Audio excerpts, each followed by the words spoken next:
बिस्मिल्लाहिर्रहमानिर्रहीम। अस्सलाम वालेकुम स्टूडेंट्स। 9th क्लास आपके बायोलॉजी के चैप्टर नंबर 8 का लेक्चर नंबर 14 है।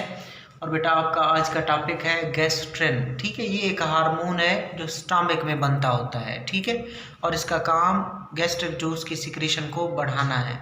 सो देखते हैं आप आज का topic. Some quantity of gastric juice is always present in the stomach के गैस्ट्रिक जूस की कुछ मिकदार हमेशा स्टमक के अंदर मौजूद होती है।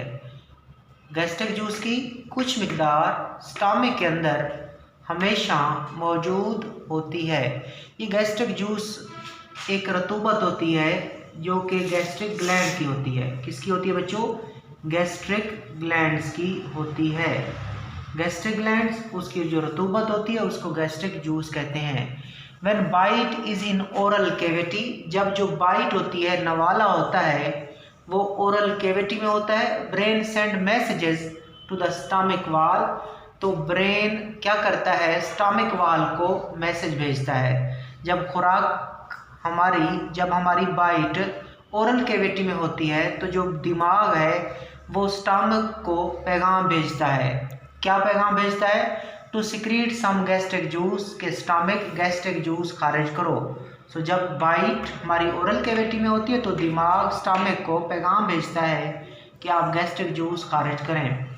When food reaches the stomach, जब खुराक स्टमक में पहुंचती है, मोर गैस्ट्रिक जूस इज सिक्रीटेड, तो ज़्यादा गैस्ट्रिक जूस खारिज होता है अकॉर्डिंग टू द नीड, ज़रूरत के मुताबिक। जब खुराक स्टमक में पहुंच जाती है तो ज़्यादा गैस्ट्रिक जूस सिक्रीट होता है। जब खुराक ओरल कैविटी में होती है तो थोड़ा गैस्ट्रिक जूस सिक्रीट होता है। जब खुराक स्टमक में पहुंचती है तो ज़्यादा गैस्ट्रिक जूस खारिज हो जाता है ज़रूरत के मुताबिक। If there is little or no protein in the food, अगर खुराक में प्रोटीन जो है वो थोड़ी हो या हो ही ना, अगर खुराक में प्रोटीन थोड़ी हो या प्रोटीन हो ही ना, stomach does not secrete more gastric juice, तो स्टमक ज़्यादा गैस्ट्रिक जूस खारिज नहीं करेगा। अगर आपने जो खुराक खाई है उसमें प्रोटीन कम हो या प्रोटीन हो ही ना, तो स्टमक ज़्यादा गैस्ट्रिक जूस फिर खारिज नहीं करता, क्योंकि गैस्ट्रिक जूस ने मोस्टली प्रोटीन वाली खुराक को हजम करना होता है। अगर वही प्रोटीन वाली खुराक कम है या है ही नहीं तो फिर गैस्ट्रिक जूस इतना ज़्यादा खारिज स्टमक से नहीं होता। On the other hand, if more proteins are present in the food, जबकि दूसरी तरफ अगर खुराक में ज़्यादा प्रोटीन मौजूद होती है, abundant gastric juice is secreted, तो बहुत ज़्यादा बाकसरत गैस्ट्रिक जूस खारिज होता है। तो समझ लें कि जब प्रोटीन ज़्यादा होगी तो गैस्ट्रिक जूस ज़्यादा खारिज होगा। In this case already present gastric juice begins the digestion of the huge protein into peptide। तो होता क्या है, जैसे ही प्रोटीन वाली खुराक मैदे में आती है तो मैदे में पहले से मौजूद गैस्ट्रिक जूस क्या करता है? पहले से मौजूद ऑलरेडी प्रेजेंट गैस्ट्रिक जूस क्या करता है? वो ह्यूज प्रोटीन को तोड़ना शुरू कर देता है। किसके अंदर? छोटी पेप्टाइड्स के अंदर।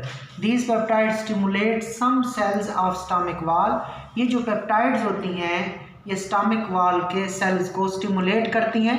ठीक है, तो आपने क्या कहा? जैसे ही प्रोटीन वाली खुराक मैदे में पहुंचती है, मैदे में पहले से मौजूद गैस्ट्रिक जूस और उस बड़ी प्रोटीन को तोड़ना शुरू कर देता है, जिसे बड़ी प्रोटीन से पेप्टाइड्स बनती हैं। अब ये जो पेप्टाइड्स हैं they stimulate some cell of stomach wall, वो स्टमक की वाल में कुछ सेल्स होते हैं उनको तहरीक देती हैं to release a hormone called gastrin, और क्या बनना शुरू हो जाता है? गैस्ट्रिन बनना शुरू हो जाता है। सो जब प्रोटीन टूट जाती है पेप्टाइड्स में तो वो पेप्टाइड स्टमक की वाल में मौजूद कुछ सेल को स्टिमुलेट करती हैं कि वो एक हार्मोन खारिज करें। उस हार्मोन का नाम होता है गैस्ट्रिन। अब ये गैस्ट्रिन क्या करेगा? This hormone enter the blood, ये कोई भी हार्मोन हो बच्चों वो ब्लड में ट्रैवल करते हैं। हार्मोन किस में ट्रैवल करते हैं? ब्लड में, और ब्लड उनको टारगेट तक ले जाते हैं। सो ये हार्मोन ब्लड में जाएगा and it distributed to all parts of the body, और ये पूरी बॉडी में तकसीम हो जाएगा। ठीक है, गैस्ट्रिन स्टमक से बनता है और कौन बनवाती हैं? प्रोटीन्स बनवाती हैं, पेप्टाइड्स बनवाती हैं, स्टमक की वाल से बनता है, फिर ब्लड में जाता है और ब्लड से पूरे जिस्म में तकसीम हो जाता है। और उसमें से कुछ पूरे जिस्म में जा रहा है तो उसमें से कुछ स्टमक के पास वापस भी आएगा। सो जब स्टमक के पास वापस आएगा तो क्या होगा, in stomach it has specific effect, मैदे के अंदर, स्टमक के अंदर इसका एक खास असर होगा, गैस्ट्रिन का स्टमक के ऊपर एक खास असर होगा, एंड स्टिमुलेट गैस्ट्रिक ग्लैंड्स, और स्टमक में आएगा और स्टमक में मौजूद गैस्ट्रिक ग्लैंड को मुतहर्रिक कर देगा, एक्टिव कर देगा, स्टिमुलेट करेगा to secrete more gastric juice, के गैस्ट्रिक जूस ज़्यादा खारिज करो। और फिर जब ज़्यादा गैस्ट्रिक जूस होगा वो ज़्यादा प्रोटीन को हज़म करेगा। तो सिंपल बच्चों सुन लें, कंसेप्ट सुन लें कि जब स्टमक के अंदर प्रोटीन वाली खुराक आती है तो स्टमक की वाल से गैस्ट्रिन बनता है, और गैस्ट्रिन गैस्ट्रिक ग्लैंड को स्टिमुलेट करता है, और गैस्ट्रिक ग्लैंड गैस्ट्रिक जूस बनाते हैं, और गैस्ट्रिक जूस प्रोटीन को डाइजेस्ट करता है। तो ये बच्चों आज आपका टॉपिक था गैस्ट्रिन। अल्लाह हाफ़िज़।